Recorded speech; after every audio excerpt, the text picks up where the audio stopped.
Muy buenos días a todos los presentes. El día de hoy, Abril Pérez, Joseph Romo, Armando Roche, Francia Reynosa y su servidora Dayanara López tenemos el gusto de presentarles el último caso clínico de gastroenterología del semestre. Como ya habrán leído anteriormente en la historia clínica que se les envió, tenemos a un paciente masculino de 50 años de edad. Como antecedentes de importancia, encontramos la presencia de migraña con aura desde los 12 años de edad, desencadenada por olores y que se acompaña de congestión nasal y vómitos. Durante su adolescencia requirió en múltiples ocasiones asistir a urgencias para recibir tratamiento.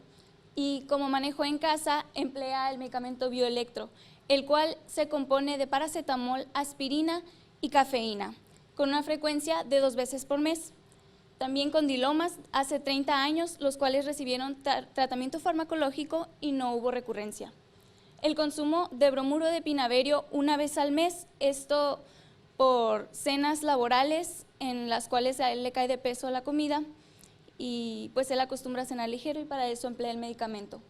También el consumo de Colonix en el 2006 durante 3 meses para mejorar la digestión. El tratamiento de Colonix es un suplemento alimentario para limpiar el colon, el cual es un programa que dura 3 meses y se compone de 14 semillas y hierbas, de las cuales la principal es Psyllium husk, que es una fibra de origen vegetal para mejorar el tránsito intestinal. El paciente completó el tratamiento y posterior a eso, la frecuencia evacuatoria aumentó de 1 a 3 en el día. Inicia padecimiento actual el día 8 de abril del 2019 con hematoquesia, de características rojo brillante, además de evacuaciones abundantes, pastosas, con presencia de moco. El paciente también presentó pujo, tenesmo y distensión abdominal. El paciente había presentado 2 episodios previos en el año 2017 y en el año 2018. Sin embargo, estos fueron autolimitados con una duración de 15 días, además de que solo eran evacuaciones con hematoquesia en ausencia de diarrea. Posteriormente, 14 días después, se agrega dolor abdominal. Este dolor abdominal tenía la característica de ser tipo cólico, en una intensidad de 10 de 10, localizado en hipogastrio y radiado a epigastrio. El dolor se desencadenaba con la ingesta tanto de sólidos como líquidos. Además, no cedía con la defecación, por lo que el paciente acude a consulta externa y se le instaura un manejo antibiótico con trimetoprim con sulfametoxazol por 5 días sin mejoría. 12 días después de esto se agrega vómito, el cual fue de características líquido, además de ser amarillo, escaso y tener sabor amargo. Además, el paciente presenta hiporexia, oliguria, serostomía, palpitaciones, fiebre de 38 grados centígrados, la cual fue cuantificada por el personal de salud, visión borrosa y diaforesis. Por lo tanto, el paciente se hospitaliza para manejo con soluciones y analgésicos parenterales, por lo cual el paciente no tiene mejoría, entonces se transfunde con un paquete globular. Al momento del interrogatorio, el paciente ya llevaba 1 mes de evolución del padecimiento, en el cual nunca hubo remisión de lo que fueron las evacuaciones ni la hematoquesia. Además, tenía una pérdida de peso en el transcurso de ese mes de 10 kilogramos. Los hallazgos más relevantes en el interrogatorio por aparatos y sistemas fueron los siguientes: la presencia de fosfenos a la bipedestación, insomnio medio que se asociaba a periodos de estrés laboral, tristeza y ansiedad de 1 mes de evolución y rasgos de personalidad obsesiva compulsiva. También presentó periodos de rigidez matutina en las articulaciones de la muñeca y metacarpofalángicas derechas, con una duración de 30 minutos y por un periodo de 5 días, las cuales remitieron espontáneamente y no requirieron tratamiento alguno. A la exploración física, los signos vitales tomados por nosotros el día que se realizó la historia clínica fueron los siguientes: una frecuencia cardíaca de 92 latidos por minuto, una frecuencia respiratoria de 22 por minuto, una tensión arterial de 115/80 milímetros de mercurio y una temperatura de 36.5 grados centígrados. Como hábitos exteriores, un paciente masculino de edad aparente igual a la cronológica, cooperador, facies inespecífica, constitución débil, conformación íntegra, actitud forzada por venoclisis, sin movimientos anormales ni alteraciones en la marcha. Los hallazgos más relevantes a la exploración física fue la palidez de conjuntivas de 3 de 4 cruces, mucosa de cavidad oral pálida, 3 de 4 cruces y además deshidratada. A la inspección, abdomen distendido, peristalsis presente con una frecuencia de 11 por minuto a la auscultación, doloroso a la palpación media y profunda en hipogastrio con resistencia muscular involuntaria, y este es un dato que se destaca. A la percusión, timpanismo en cuadrantes superiores y matidez en los cuadrantes inferiores. El hígado no fue palpable con medidas de 5, 8 y 9 centímetros. El tacto rectal no fue realizado debido a que el paciente se negó, y el resto de la exploración física sin alteraciones. ¿Alguna duda sobre la historia clínica? Exámenes de laboratorio los días 29 de noviembre del 2018, 6 de mayo del 2019 y 7 de mayo del 2019, en los cuales destaca una evolución de la hemoglobina de 16.2 a 8.9 en 6 meses. A su vez, también es destacable el hematocrito en una relación 3:1 con la hemoglobina, de igual manera bajo. Trombocitosis de 550,000 plaquetas y 562,000 plaquetas el día 6 de mayo y 7 de mayo respectivamente. Y leucocitosis a expensas de neutrofilia, así como linfopenia. En pruebas especiales realizadas, se realizó prueba para VIH, anticuerpo contra hepatitis C, antígeno de superficie hepatitis B y Clostridium difficile, todos negativos. El 26 de abril del 2019 se realizó otra biometría hemática sin datos relevantes para el padecimiento, por lo cual no la plasmamos aquí arriba. Sin embargo, sí pusimos dos reactantes de fase aguda, como la velocidad de sedimentación globular con un valor de 42 y la proteína C reactiva con un valor de 98. Se realizó un coproparasitoscópico el mismo día de una sola muestra, el cual resultó negativo, y la citología del moco fecal, que muestra abundantes leucocitos y eritrocitos. Ahora, pues pusimos lo que ustedes pusieron también, dolor abdominal, que pues no hay duda en el paciente que presenta un cuadro de dolor abdominal. El único que nos queda duda es el síndrome anémico. Existe duda si el paciente presentó la palidez y la debilidad generalizada por manifestaciones propias de la enfermedad, o en realidad sí fue un síndrome anémico. La pérdida de peso, de esa tampoco hay duda, 10 kilogramos en un mes. Y el síndrome febril, porque como les comentó mi compañera, había fiebre, diaforesis y escalofríos. Así que podemos, principalmente el síndrome desentérico. Así que podemos completar muy bien los diagnósticos que ustedes comentaron.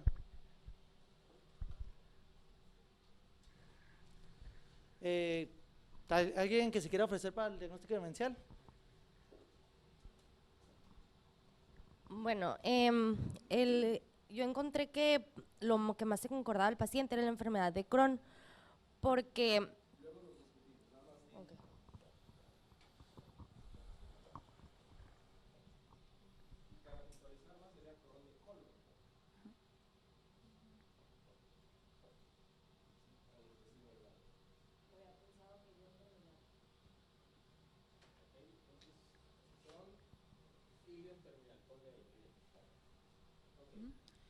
colitis ulcerativa crónica inespecífica, CUSI.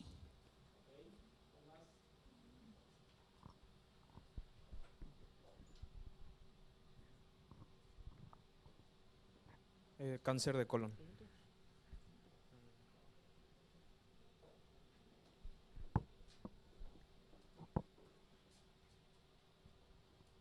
Enfermedad de intestino irritable.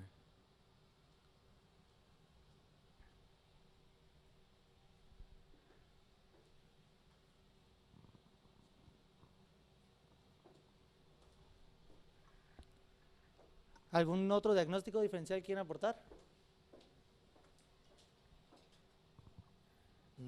Colitis asociada a AINES.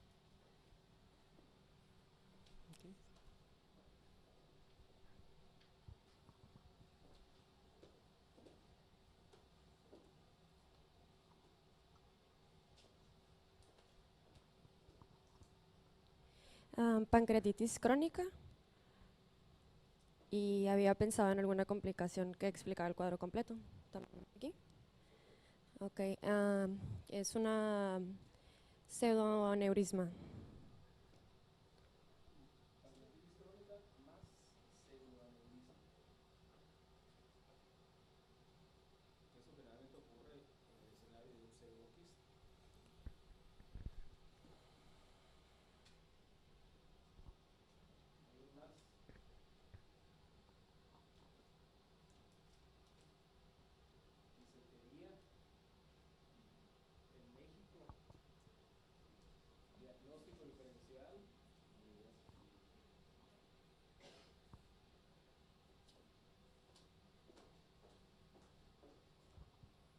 Amebiasis intestinal y pues al parecer resistente a trimetoprim.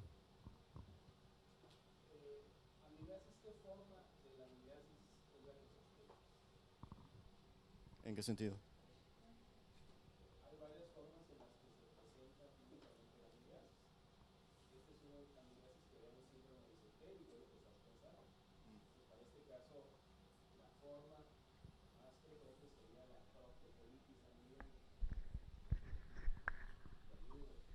Gracias.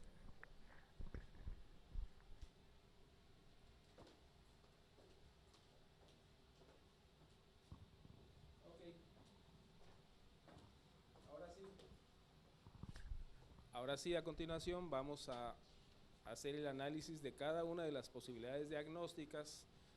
Cada uno de los que postuló va a argumentar todos los datos clínicos en favor y en contra que nos van a permitir dejar a esta posibilidad diagnóstica o de plano excluirla cuando clínicamente sea inviable.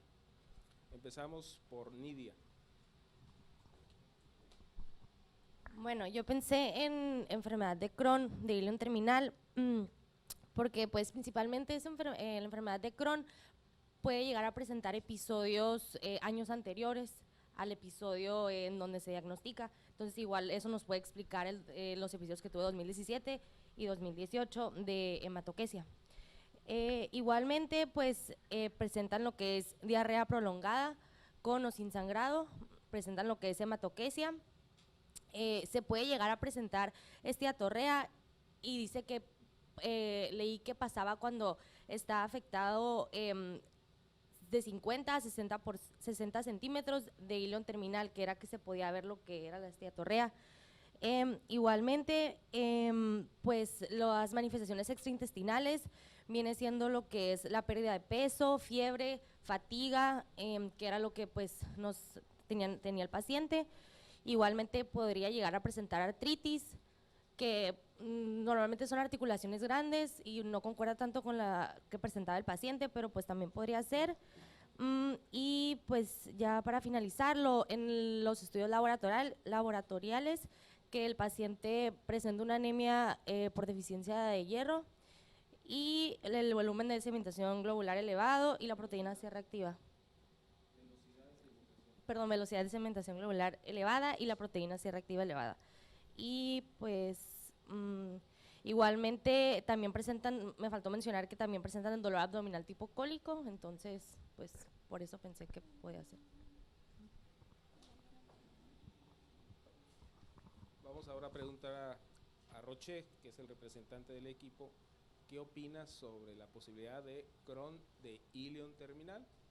¿Será suficiente estos argumentos de Nidia para mantenerlo en la lista de diagnósticos diferenciales o qué opinan? Pues sí se podría incluir como un diagnóstico diferencial, pero la disentería no la presenta mucho el Crohn, así que sí se podría incluir por la diarrea y todo que tuvo el paciente, además de que la anemia también, entonces por deficiencia de hierro, aquí la anemia que presentó es normocítica, normocrómica, y yo lo descartaría principalmente por el cuadro disentérico que tuvo el paciente, porque el dolor sí puede ser característico del paciente. Por fin, ¿lo dejas o no lo dejas? Sí lo dejo como diagnóstico. Bueno, yo difiero. No es posible concebir una enfermedad de Crohn de Ilion con un síndrome disentérico. El síndrome disentérico involucra fundamentalmente las porciones disentería terminales del colon, sigmoides, distal y sobre todo recto. No es posible imaginar una afección de íleon terminal con el cuadro de este paciente. Sí, con el Crohn. Hay muchas cosas que tiene de Crohn, como el carácter intermitente de los ataques, sangrado, dolor abdominal, fiebre, pero el síndrome disentérico no lo hace compatible con un Crohn de intestino delgado. Un Crohn de colon sí, pero ahí dice Crohn de íleon. Pues el Crohn de íleon es incompatible y tendría que morir. Si le ponemos de colon, podría sobrevivir.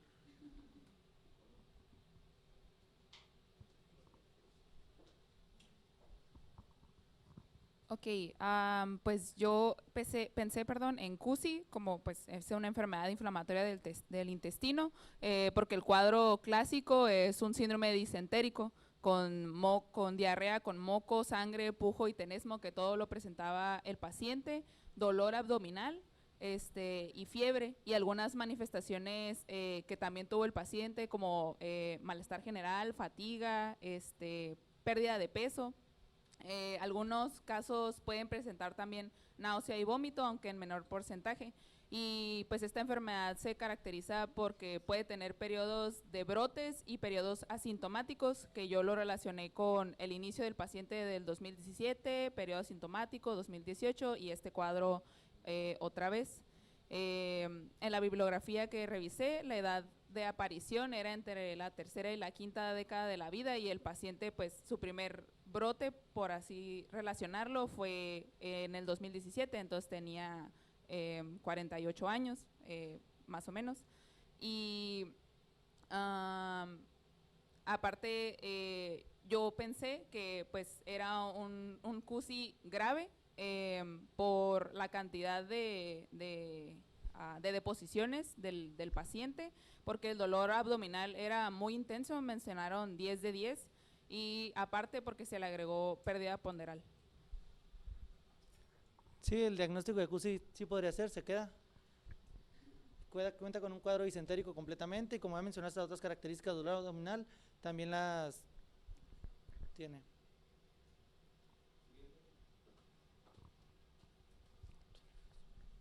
Bueno, yo pensé en cáncer de colon, pues empezando por la epidemiología, es la neoplasia más común en Mexicali. Con factores de riesgo, pues no cumple el paciente con factores de riesgo importantes, pero por el grupo de edad también pensé que podría ser un cáncer de colon. Con respecto a la clínica, pues el síndrome disentérico es importante en cáncer de colon, y el síndrome que tiene el paciente concuerda con el de cáncer de colon. Pues son heces, está disminuido el volumen de las heces, hay pujo, tenesmo. También pues presenta signos generales como astenia, dinamia y pérdida de peso, que también pues pueden indicar un cáncer de colon.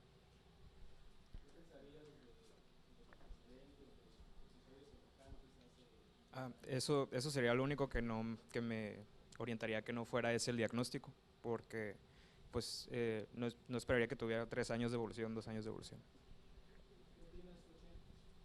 Sí, el cáncer de colon sí podría quedar, pero es el cáncer de recto específicamente, Sí, que es el que se presenta con disentería, con el dolor abdominal como mencionaste, pues pérdida de peso. Sin duda el cáncer puede provocar pérdida de peso, y la evolución pues no quedaría, pero como diagnóstico diferencial por el cuadro disentérico sí se debería tomar.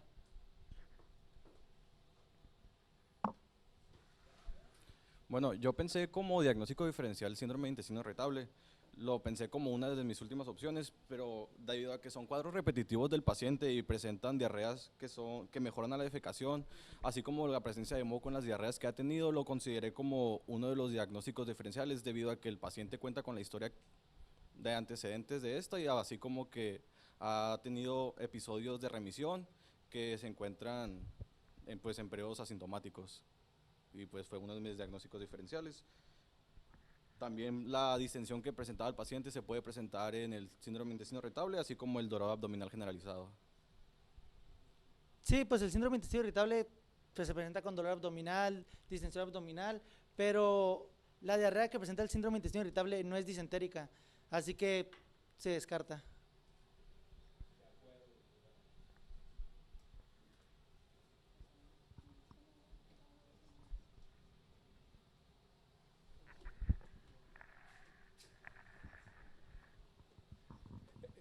Miren, qué bien que trajeron el diagnóstico diferencial del intestino irritable, porque como saben, es la patología más frecuente del colon y probablemente del tubo digestivo. Pero recuerden que en el intestino irritable el colon es morfológicamente normal y la presencia de síndrome disentérico es totalmente incompatible con un intestino irritable, a tal grado que ustedes pueden estar plenamente seguros de que su paciente tiene otra cosa y que habrá que buscarle otra cosa. Entonces, ese solo hecho, el sangrado, excluye el intestino irritable, porque el intestino irritable jamás cursa con sangre en las heces. Tampoco es frecuente o es extraordinario que presente fiebre y que haya pérdida de 10 kilogramos de peso. Tiene entonces 3 elementos muy importantes, no solo el sangrado, que nos permiten excluirlo de la lista diferencial, pero me parece muy acertada esta consideración del intestino irritable para que les quede a ustedes muy claro las características del mismo y su inclusión o no en la lista de diagnósticos diferenciales.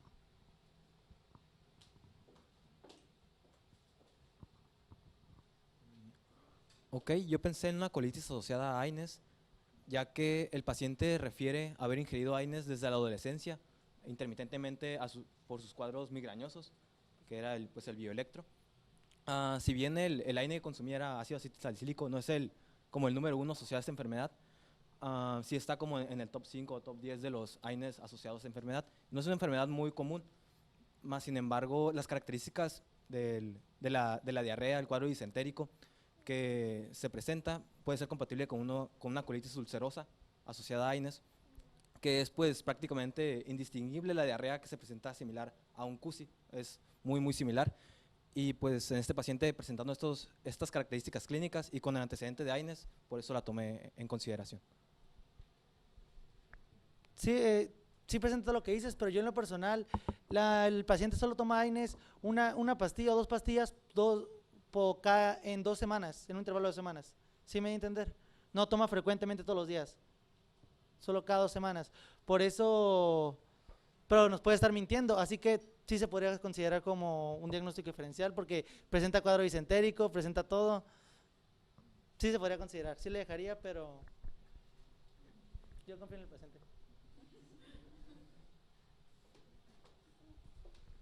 También ahí es importante agregar que pues la colitis asociada a AINES no es como la manifestación más común debido a la ingesta de estos fármacos, entonces yo esperaría que tuviera un cuadro de tubo digestivo alto en lugar de un cuadro de tubo digestivo bajo el paciente.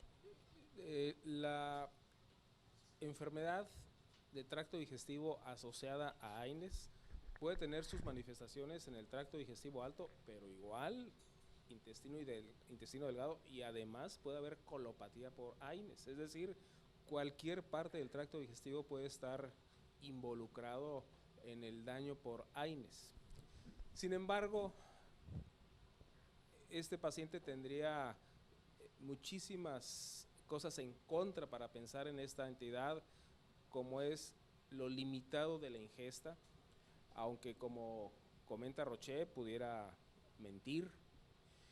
Número 2, generalmente las problemáticas del tubo digestivo distal asociadas a AINES se resuelven cuando se quitan los AINES, y pues este paciente ya no estaba tomando AINES en todo el curso de su padecimiento actual, y es también excepcional que un daño por AINES induzca a una pérdida ponderal de 10 kilogramos de peso y a fiebre.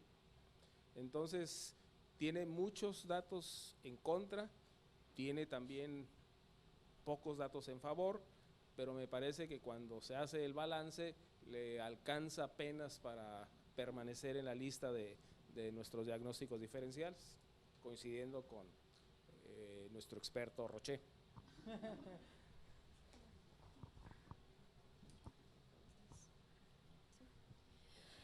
Bueno, pensando en un cuadro de pancreatitis crónica, que si bien es una enfermedad por su curso clínico asintomático, infradiagnosticada, pues tiene manifestaciones tardías, como algunas parecidas a las que tuvo este paciente en su último cuadro del padecimiento actual, que pues fue que me hacen pensar en pancreatitis crónica. El dolor que aparece en epigastro, el dolor abdominal epigástrico es una de las manifestaciones tardías de la pancreatitis crónica. También la estatorrea es un dato característico de estos pacientes. Las otras características de la pérdida de peso también. Las otras características de las evacuaciones pues no tanto, pero pues me centré en estas y coincidían con un cuadro que podía ser así. Además de el antecedente de alcoholismo del paciente, que si bien no es muy importante, encontré que era variable en los pacientes qué tan susceptibles eran al daño por alcohol, entonces podría considerarse, aunque no fuera un consumo muy importante. Y bueno, la pancreatitis crónica por sí sola no explica el cuadro completo del paciente, entonces buscando en la literatura encontré una complicación, el 90% de el 90% de los pseudoaneurismas, o también llamado hemosuxus pancreaticus, wirsungnorragia, así como, bueno, ahorita digo lo que es bien. Este sí puede explicar los episodios de sangrado de tubo digestivo del paciente. Se menciona que es un sangrado que pues intermitente y recurrente, entonces por los episodios anteriores podría pensarse. Y pues en el último episodio también. Estos pseudoaneurismas son aneurismas que se forman principalmente en la arteria esplénica, en pancreatodenales y gastrodenales, y drenan en duodeno, y pues se va a manifestar como hematoquesia en la mayoría de los pacientes. Y pues ya. Ok, yo descartaría este padecimiento porque pues el sangrado sería más bien de tubo digestivo alto más que tubo digestivo bajo. Además de que también se podrían encontrar otras pruebas laboratoriales alteradas si pensamos en una pancreatitis crónica, como la glucosa, y pues siempre debemos intentar explicar el padecimiento del paciente con un diagnóstico más que con dos. Sería muy infrecuente que el paciente nos haya llegado con pancreatitis crónica más un pseudoaneurisma en el mismo momento. Así que yo lo descartaría. Y la disentería pues no la presenta el paciente, no la presenta el diagnóstico. Yo lo descartaría. Yo creo que también es una posibilidad muy interesante a considerar, pero hay que ir con el dato principal de los enfermos. El dato principal de los enfermos es un síndrome disentérico, y la pancreatitis crónica no se asocia a síndrome disentérico, a menos que pienses que tenga pancreatitis crónica más amibiasis. Pero la pancreatitis crónica pues no da síndrome disentérico. La pancreatitis crónica da generalmente un dolor epigástrico transfictivo a la espalda, que luego se convierte en el dato más importante del enfermo. Este hombre tuvo dolor abdominal, pero era más bien mesogástrico. La presencia sin duda de grasa en heces pues te orienta a pensar en que puede haber otra cosa detrás de este disentérico. Sin embargo, la presencia de sangre asociada al hemosucus pancreático, que es el aneurisma o pseudoaneurisma de alguna de las arterias vecinas, la mayor parte de las veces se manifiesta como hemorragias masivas que sangran al interior de un pseudoquiste. Aquí en este paciente pues no hubo una masa abdominal que sugiriese la presencia de un pseudoquiste, pero regularmente pues dan episodios de sangrado masivo con choque, y como apunta muy acertadamente Roché, el sangrado es de tubo digestivo alto, o sea, melena. Un pseudoaneurisma de esa localización pues es muy complicado que dé hematoquesia, y aquí estamos viendo claramente hematoquesia, y anatómicamente la sospecha que ustedes tienen es de una enfermedad que se localiza en las porciones distales del colon. sigmoides o recto, porque además el paciente tiene pujo, tiene tenesmo, cosas que pues de manera imposible se pudieran asociar con una pancreatitis crónica. Yo creo que todas estas cosas que le faltan y que le sobran a la pancreatitis crónica con el pseudoneurisma, coincidiría yo con Roché en que tendría que salir de nuestra lista de diagnósticos diferenciales, pero es muy importante el ejercicio porque se puede prestar a confusión y me parece que esa sería la mejor manera de analizarlo.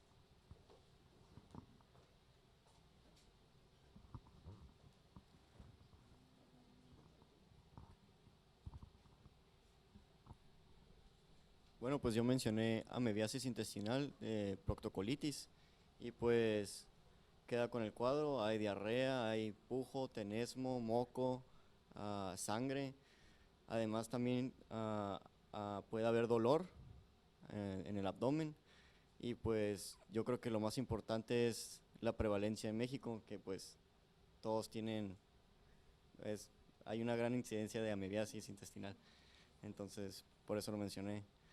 En cuanto a la subclasificación de proctocolitis, no estoy seguro, así que me va a tener que ayudar, Doc.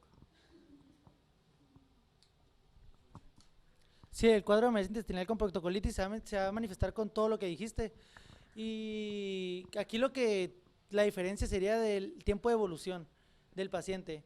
No podemos descartar amebiasis intestinal así nomás porque sí, pero sí se quedaría como diagnóstico diferencial. Sí, y el término de proctocolitis amebiana se refiere fundamentalmente a la afección distal.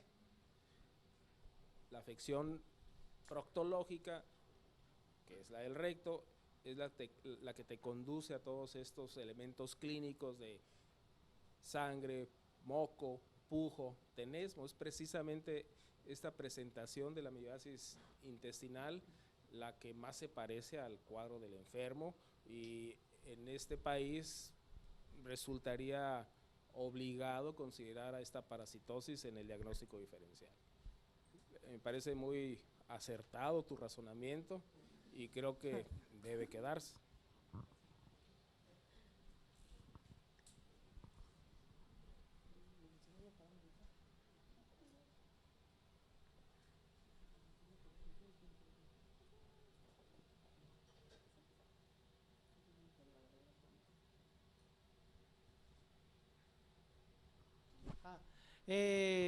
Ahora sí, aquí nos quiere decir el orden diagnóstico sobre estos diagnósticos nosológicos que tenemos.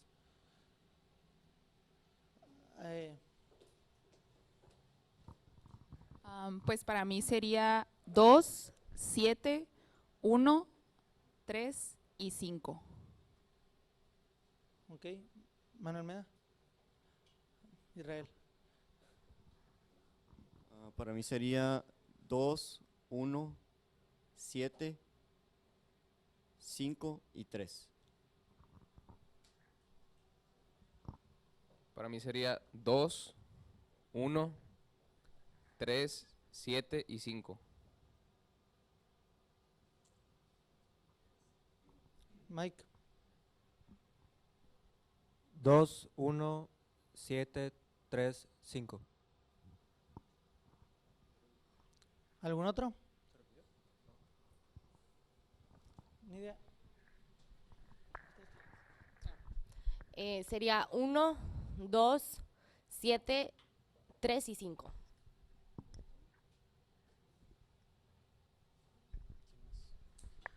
Ok, ahora levante la mano quien está de acuerdo con Gloria. 6. ¿De acuerdo con Israel?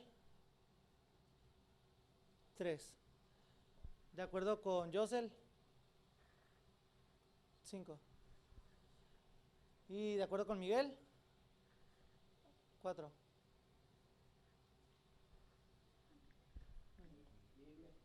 ¿Y de acuerdo con Nidia? Perdón, no la vi. 2. Ok, pues la mayoría está de acuerdo con Gloria, que el diagnóstico diferenciales serían en orden de frecuencia, CUSI, amibiasis intestinal, enfermedad de Crohn de colon, cáncer de colon y colitis asociada a AINES. ¿Ya? Continuamos.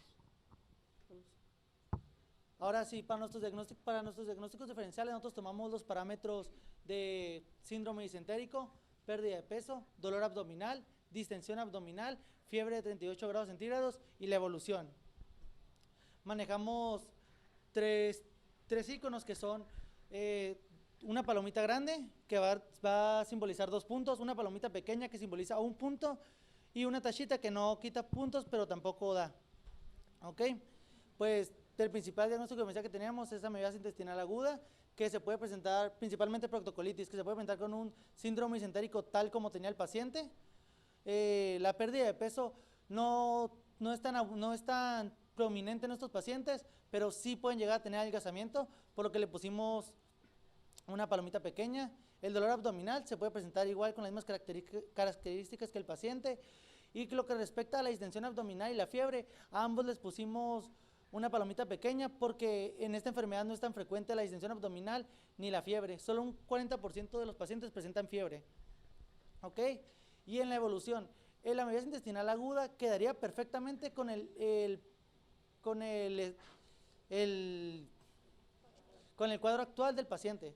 Pero si nos vamos a la historia clínica, el paciente tuvo 2 episodios previos, por lo que solo decidimos ponerle una palomita pequeña. Ahora vamos con cáncer de recto. El cáncer de recto, como ya mencionaron, queda con el síndrome disentérico completamente.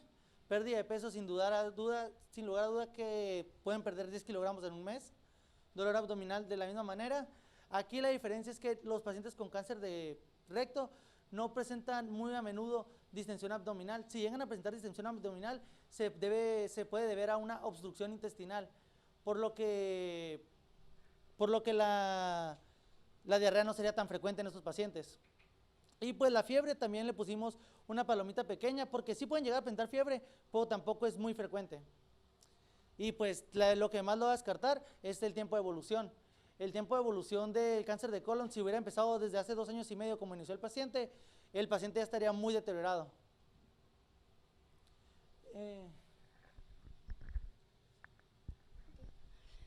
En cuanto a la enfermedad de Crohn de colon, decidimos ponerle al síndrome disentérico una palomita pequeña, ya que únicamente el 25% de los pacientes con enfermedad de Crohn se presentan con afectación de colon.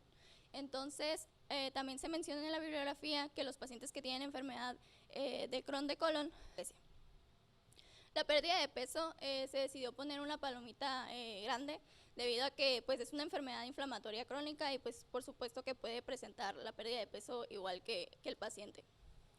El dolor abdominal se decidió poner una palomita, ya que únicamente el 50% de los pacientes que tienen enfermedad de Crohn de colon presentan dolor. Además, en un cuadro de enfermedad de Crohn característico que afecte además lo que es el ilion, el dolor sería en flanco derecho y pues no concuerda con las características de nuestro paciente. La distensión abdominal le decimos poner una palomita grande, ya que pues es una enfermedad inflamatoria, por lo tanto produce distensión abdominal pues debido a esta inflamación subyacente. La fiebre de igual manera coincide con las características inflamatorias del padecimiento y la evolución de la misma manera debido a los periodos de remisión y recaída. Ahora la colitis bacteriana.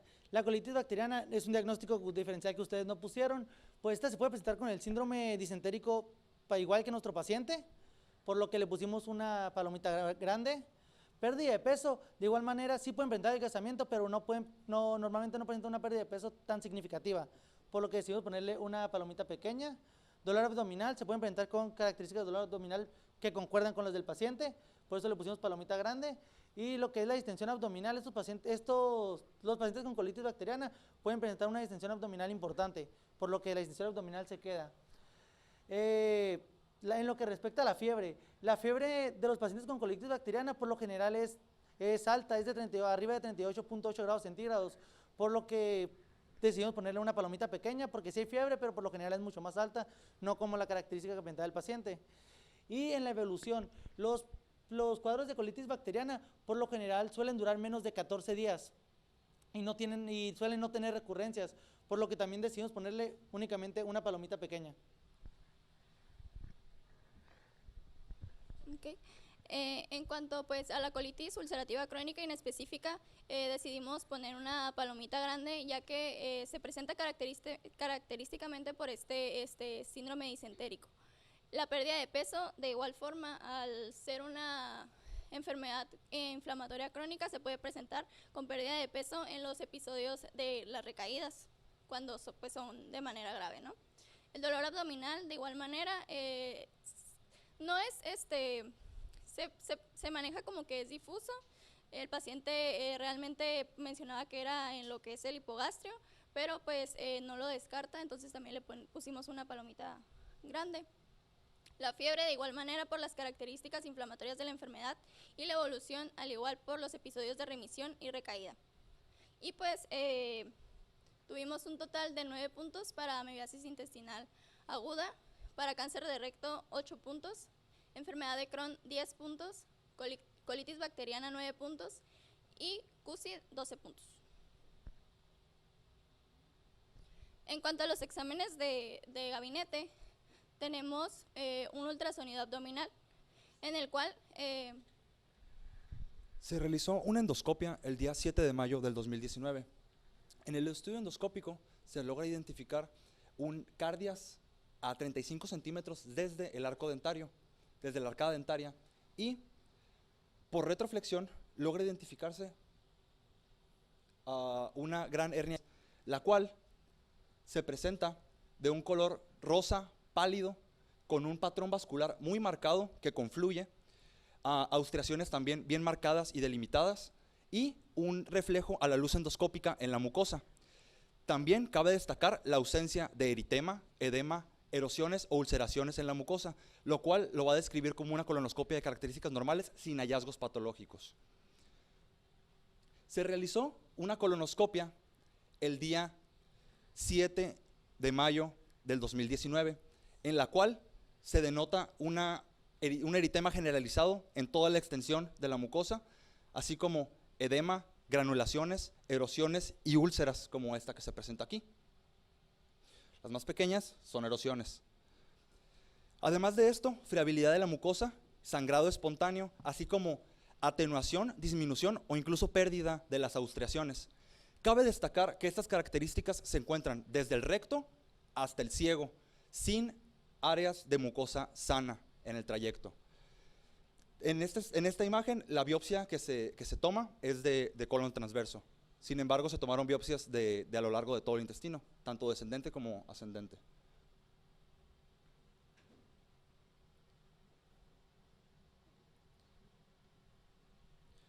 Ok, con las características ya mencionadas en el estudio endoscópico, se implementa un índice de la actividad de la enfermedad, en la cual el índice de Mayo nos da un puntaje de 0 a las características normales ya mencionadas, un puntaje de 1 y de 1 a 3 en el U6 score con eritema, una disminución del patrón vascular y poca friabilidad o leve friabilidad.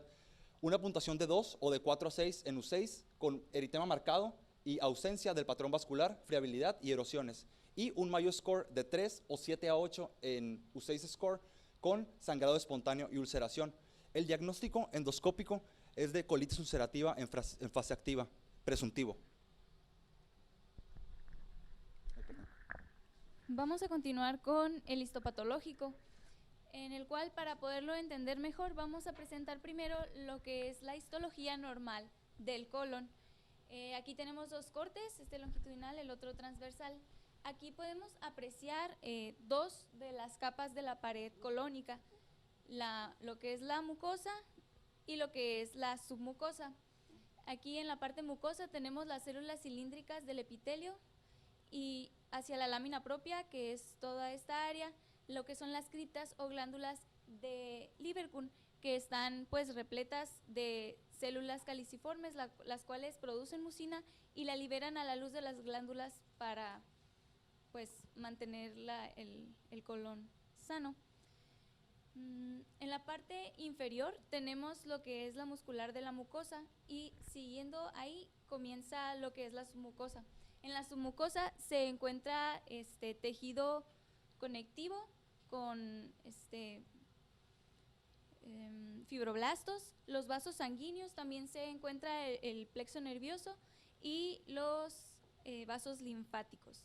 En la imagen de la izquierda tenemos las criptas de Lieberkühn en un corte transversal, como les había mencionado anteriormente, y aquí podemos ver las células caliciformes con sus núcleos basales, liberando mucina hacia la luz de las glándulas, y pues la celularidad normal de la mucosa aquí en la lámina propia, que es de predominio mononuclear. Hay algunos linfocitos, algunas células plasmáticas y algunos macrófagos para la defensa pues, de la mucosa. Las características de la muestra que se enviaron de las biopsias del paciente pues fueron fragmentos de tejido en forma irregular y color blanco con una consistencia blanda, con unas medidas de 0.3 por 0.2 por 0.2 centímetros. En este corte podemos ver en el objetivo 4X una tinción de hematoxilina y eosina. De modo hacia acá está la mucosa y podemos ver que está de una forma pues irregular. Aquí ya no hay continuidad de la mucosa. Hay un aumento en la celularidad de la lámina propia, que además se encuentra mayor espacio entre las glándulas de Lieberkühn, lo cual pues responde a edema de la mucosa. Y pues de manera generalizada se puede observar la disminución de mucina por depresión de mucina a raíz de disminución de las células caliciformes. En un acercamiento en el objetivo 10X podemos ver de mejor manera el aumento de la celularidad de la lámina propia, la disminución de la mucina y algunos neutrófilos muy escasos pero aquí presentes, los cuales de manera normal no tienen por qué estar ahí. ¿De acuerdo? Esto pues nos habla de un dato agudo. Y pues nuevamente aquí está la mucosa discontinua.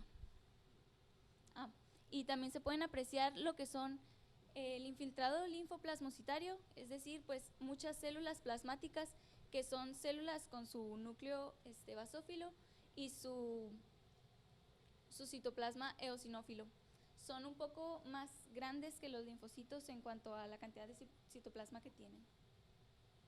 Ahora con un acercamiento aún mayor, donde se puede ver aún más lo que es el aumento del infiltrado linfoplasmocitario y por acá un neutrófilo perdido y acá otro más, entonces pues el hallazgo de los neutrófilos, los linfocitos, las células plasmáticas y la depresión de mucina.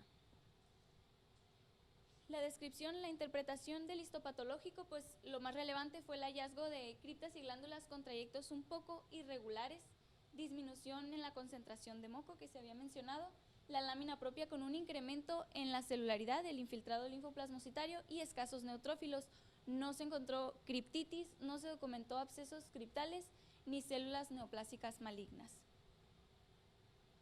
Y bueno, las características microscópicas en la inflamación crónica, pues en CUSI, como había mencionado anteriormente, en los hallazgos compatibles en la colonoscopia, pues la inflamación crónica es difusa y se limita a la mucosa. En estos cortes no se pudo apreciar si hay afectación más allá de la mucosa, pero la afectación de mucosa fue evidente.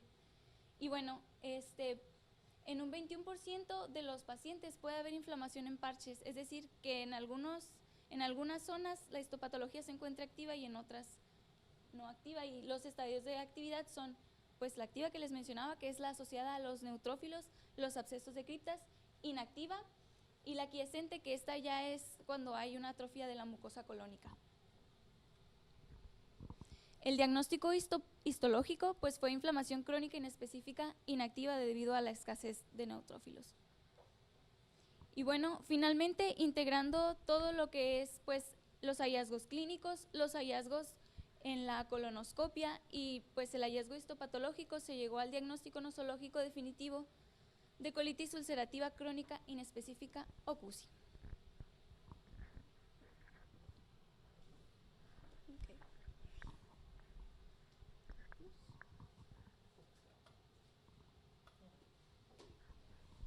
deben recordar que en el CUSI no hay un solo estudio que permita hacer el diagnóstico de manera definitiva.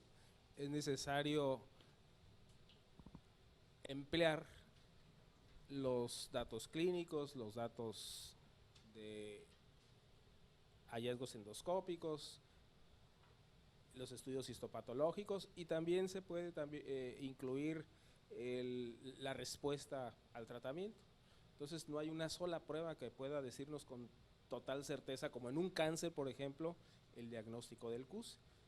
Se hace pues con la aglutinación de todos estos parámetros, y en este caso en particular son realmente pues muy orientadores, definitivos a ese diagnóstico. De acuerdo a las características clínicas del paciente, se decidió hacer una revisión únicamente sobre lo que fue CUSI severo. El CUSI severo se define, es una variante clínica del CUSI, el cual se asocia a datos sistémicos de toxicidad, tales como fiebre, taquicardia, además de anemia y aumento de los reactantes de fase aguda, como presentó nuestro paciente. Con lo que respecta a la epidemiología, la prevalencia mundial del CUSI en general es del 0.3%. Como pueden observar, la incidencia de CUSI es mayor en los países industrializados, tales como Estados Unidos y Reino Unido.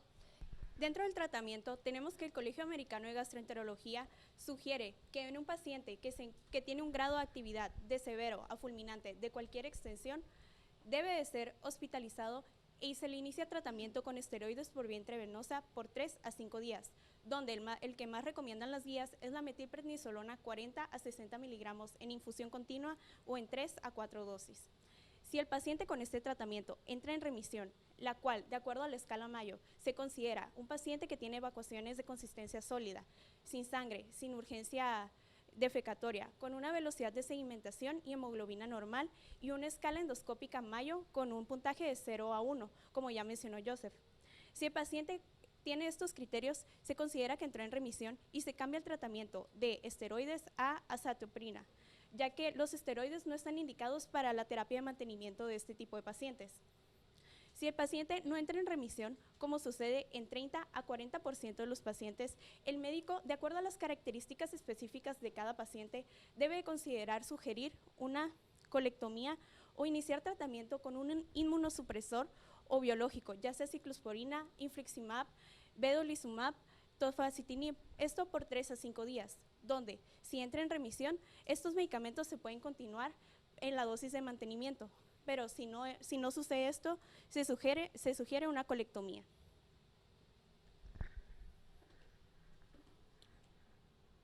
En lo que respecta al tratamiento biológico, las guías sugieren principalmente 3 fármacos, los cuales son infliximab, tofacitinib y vedolizumab. Lo que es infliximab es un anticuerpo monoclonal, el cual se encarga de inhibir al factor de necrosis tumoral. Como sabemos, el factor de necrosis tumoral es una citocina muy importante en lo que es los mecanismos de inmunidad. Se sabe que al inhibir esta citocina puede haber una mayor apoptosis de células T, las cuales se ha visto que están implicadas en la patogenia del CUSI.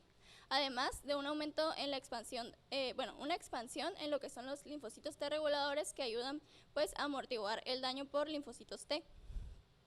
Además, se ha visto que hay una menor apoptosis de los enterocitos y por esto es el principal fármaco indicado de manera biológico en CUSI grave para inducir la remisión. Entre otros fármacos tenemos lo que es el vedolizumab. Vedolizumab generalmente se recomienda en pacientes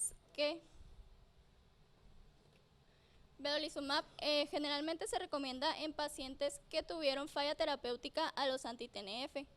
Vedolizumab, su mecanismo de acción pues también es un anticuerpo monoclonal, el cual se encarga de inhibir a la integrina alfa 4 beta 7, lo cual, como sabemos, las integrinas son las principales moléculas de adhesión de los leucocitos al endotelio. Por lo tanto, pues al inhibir a esta molécula, pues disminuiría lo que es la inflamación. Por último, tenemos el tofacitinib. tofacitinib no es un anticuerpo monoclonal, es una molécula pequeña. Lo que hace tofacitinib es inhibir a la vía de JAK-STAT. Como sabemos, la vía de JAK-STAT es la principal encargada de o la principal implicada en lo que es la inflamación. La mayoría de las citocinas que participan en el sistema de la respuesta inmune actúan a base de esta vía. Entonces, se sabe que al inhibir la vía de JAK-STAT puedes disminuir pues a la proliferación de linfocitos T, así como la diferenciación de linfocitos B, interrumpiendo el daño crónico, la inflamación crónica que se da en el CUSI.